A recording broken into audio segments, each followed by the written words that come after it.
سلام كميت سنحو فتوات تخاتلتنا ببزلكم سلام كون لكم نتمنىخو عبدالله مرباد ما إرترا دما حدشت زماناو أزوارات قبيلة خمزلا نتقلت يزر قبلو بزعباز دما بحاد خيرنا كنرينا كبزم سلمة العلو سب سلطان ناب إرترا كم زاتو اسمي سرت إرترا دما كم تراخو بي نتقلت يزر قبلو بزعبازون بحاد خيرنا كنرينا كومو دما نزيومون كانت مسلسلو تحسوتات يزلكم مسيلخو كسامو داتا فيديو حابيركم نصرحو الشمو فتوات تخاتلتنا قدام مفدينا دما مجن جنرال كيف عدانيو دما حزب إرترا بعلويو نتعنتو راخيو كمون بزعبا حزباو جنبارا إلو تزاربو زربالو مجر جنرال كيف عدانيو بزعبا زدما حانت فيديو حيزلكم مسيلخو اسكي بزا فيديو زيادما لايك مقرن جنبر قدامي نقر حزب إرترا بعلويو نازواتيو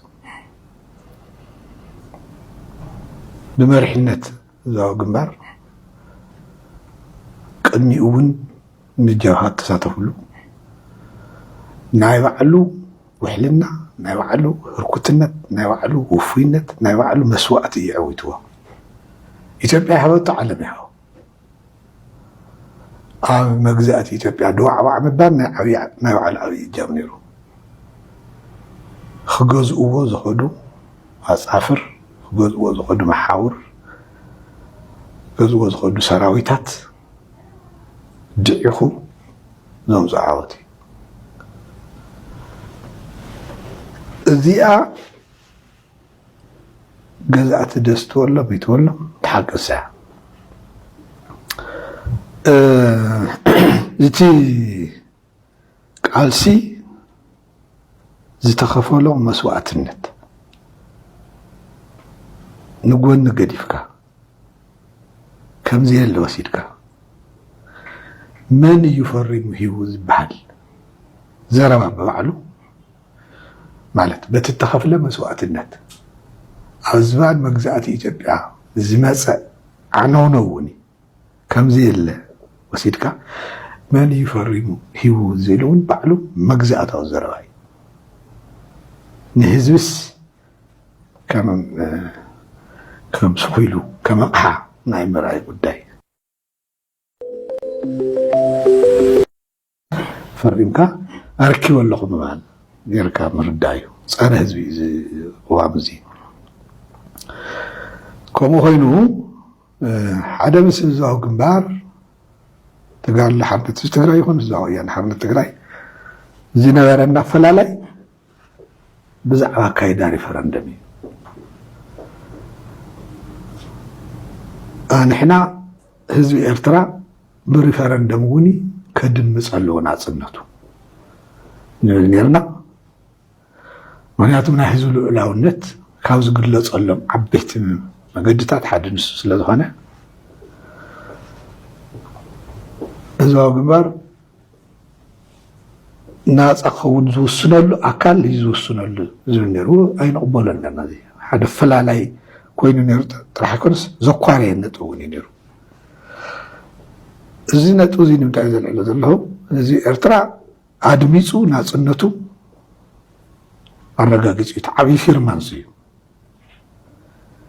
መንግስቲ ኢትዮጵያ ሹ እንተዘይሰማማዕ ይዋረድ እምበር ዘምፅኦ ነገር የብሉን ይሓስር እምበር ዝደኸምናሉ ዝመወትናሉ ዝላሸናሉ መስዋዕትነት እናረገፀ ሓሲሩ ይቐር እምበር እዚ ኤርትራዊ ዘድመፆ መረጋገፂ ካሊእ ወይ ፈቃዲ ካሊእ ክህለ ይኽእልን ተቐብለ እየ ምባሉ ፅቡቅ ክኸውን ይኽእል እዩ መረጋገፂ ግን ክኸውን ይኽእልን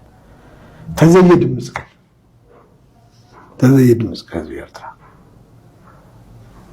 ንባዕሉ ኩሓራ ውፅእ እዩ ካብ መግዛእቲ ክሕተት ዘለዎ የግዳ ኣየድመፀ ኣየፍቀደ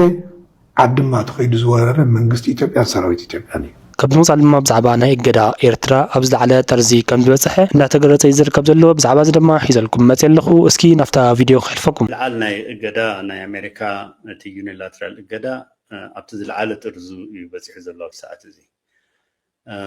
نتي سيستم بخمي يسرح نزرد أسب انتهر إخايو دارجا ودو نجار يزلو تي فانفير تي اوفيشال مفرام تهو قال وفور منستر عدم كامصيها بوقع منقار قال كموتات ناي اوبتيك زي مسلو نجارات يو تاريفو زلون بر السيستم بزملكت قدامنت تناي ماغنيسكي اكت መሰረት ተገይሩ ዝተገብረ እገዳ እቲ ምኽንያት ከም ምኽንያት ተዋሂቡ ኣብ ተግባር ዝውዓለሉ እቲ ኩናት ናይ ሰሜን ኢትዮጵያ እዩ ነይሩ።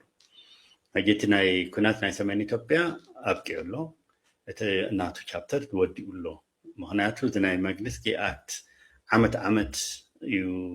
ክሕደስ ዘለዎ እቲ ኤግዜክቲቭ ኦርደር በቲ ፕሬዚደንት ዝውሃብ ኣብ ጁን ኩል ዓመት ክሳብ ሕጂ ኤክስቴንድ እናገበሮ ፀኒሖም ሕጂ ግን እሱ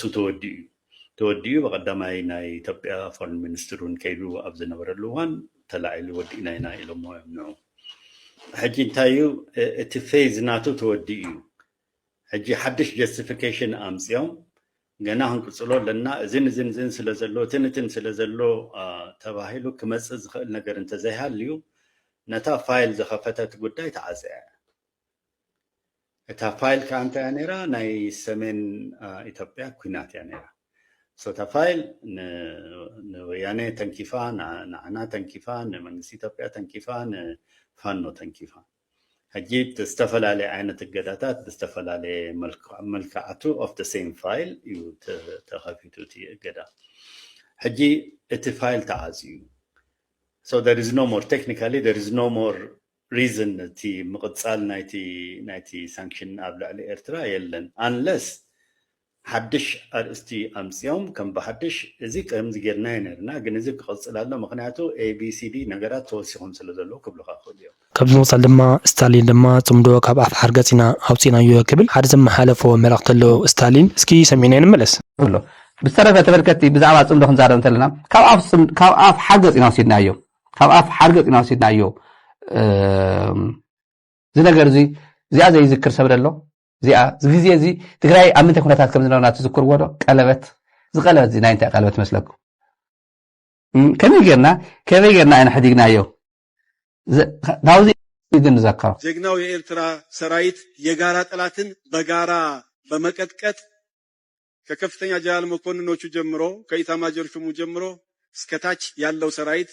የእዝ አዛዦች ክፍለ ጦር አዛዦች አብሮ እንደተገነባ አብሮ እንደሰለጠነ ሰራዊት በከፍተኛ ትስስር እና ውህድ ለዚህ ድል አብቅተው ከዚህ በኋላ ሁለቱ ሀገር ሊነጣጠሉ አይችሉም። የሁለቱ ሀገር ህዝቦች ድልድይ መሆን የምንችለው እኛ ነን። በኤርትራ ያለው ሰራዊትም በእኛ ያለው ሰራዊትም ድልድይ መሆን የምንችለው ድልድይ የምንሆነው ደግሞ በንግግር አይደለም፣ በደም ነው፣ በአጥንት የተገነባ ነው። የኔን ሰራዊት የቀበረልኝ የሃሊባል ሰራዊት ነው። የሃሊባል ሰራዊት የቀበረው የሰለሞን ሰራዊት ነው። በኤርትራ መንግስት፣ በኤርትራ ፕሬዝዳንት፣ በኤርትራ ባሉ ሰራዊት ከፍተኛ አመራሮች ጥረት እንደ አዲስ ፍቅራችን፣ ኑሯችን ለመገናኘት በቅተን ፈልጋል። ምናልባት ብዙ ጊዜ ከኛ አዛዦቻችን ጋር ይበልጥም ደግሞ ጀነራል ፊሊጶስ ምን ጊዜም ከኛ አልተለየም። አባታችን ነው፣ መካሪያችን ነው፣ አዛዣችን ምን ጊዜም ከኛ አልተለየም። ከብዚ ምውፃእ ድማ ልኡኽ ዩኔስኮ ድማ ምስ ሚኒስትራት ኤርትራ ከም ተረኸበ ተገሊጹ ኣሎ። ብዛዕባ እዚ ድማ ሓደ ሓበሬታ ሒዛልኩም መፅእ ኣለኹ። እስኪ ናብቲ ሓበሬታ ክሕልፈኩም። ልኡኽ ዩኔስኮ ምስ ሚኒስትር ዑስማን ሳልሕን ሚኒስትር የማነ ገብረ መስቀልን ከም ዝተራኸበ ተገሊጹ። ልኡኽ ዩኔስኮ ምስ ላዕሎ ሰብ ስልጣን መንግስቲ ኤርትራ ተራኺቡ ኣብ ክልቲኦም ምትሕባርን ንክልቲኡ ወገን ኣብ ዝጠቅም ጉዳያት ከም ዘተየ ተሓቢሩ። እቲ ብዋና ዳይሬክተር ዩኔስኮ መሓመድ ኤልፋራው ዝምራሕ ዞባዊ ዳይሬክተር ዩኔስኮ ንምብራቕ ኣፍሪቃ ዝሓቆፈ ልኡኽ ምስ ሚኒስተር ወፃኢ ጉዳይ ኤርትራ ዑስማን ሳልሒን ሚኒስተር ዜና የማነ ገብረ መስቀልን ሚኒስተር ትምህርቲ ዶክተር ሓሊማ ከምኡ እውን ኮሚሽነር ባህሊ ስፖርትን ኣምባሳደር ዘመደ ተኽለ ከም ዝተራኸበ ተገሊጹ። እቲ ርክብ ኣብ ዓውድታት ትምህርቲ ስነዳ ሃብታም ታሪኻውን ቅርስታት ኤርትራ ከምኡ እውን ኣብ ዲጂታላዊ ሳይንስን ኣርቲፊሻል ኢንተለጀንስን ኣብ ትምህርትን ሓበሬታን ተመክሮን ምክፋል ዘተኮረ ርክብ ምንባሩ እውን ዝሕብሩ ምንጭታት እቲ ስጉምቲ ኣዝዩ ኣገዳሲ ምንባሩ ይገልጹ።